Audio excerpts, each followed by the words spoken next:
রাজ্যে ৪২টি লোকসভা আসনে প্রার্থী ঘোষণা করে দিয়েছে তৃণমূল কংগ্রেস। এরপরে আসন সমঝোতার প্রশ্নে কংগ্রেসের উপরে আরও চাপ বাড়ালো সিপিএম।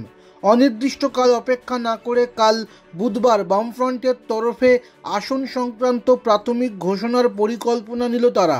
তবে সিপিএম নেতৃত্ব আশাবাদী এই দুদিনের মধ্যেই এআইসিসি নেতৃত্ব তাদের অবস্থান স্পষ্ট করে দেবেন। একই বক্তব্য প্রদেশ কংগ্রেস নেতৃত্বেরও। দিল্লিতে সোমবার ছিল সিপিএমের পলিট ব্যুরো বৈঠক। দলীয় সূত্রে খবর, সেখানে আলোচনা হয়েছে বাংলায় কংগ্রেসের সঙ্গে আসন রফায় কোনো বাধা নেই, কিন্তু কংগ্রেসের তরফে স্পষ্ট কিছু এখনও জানানো হয়নি বলেই গোটা বিষয়টি থমকে রয়েছে। কংগ্রেস এবং আইএসএফকে সঙ্গে নিয়েই বিজেপি ও তৃণমূলের বিরুদ্ধে লড়তে চায় বামেরা। তৃণমূল প্রার্থী ঘোষণা করে দেওয়ার পরে আর অপেক্ষা করা যে অর্থহীন, সেই বার্তা সিপিএমের তরফে এআইসিসির কাছেও পৌঁছে দেওয়া হয়েছে বলে সূত্রের খবর।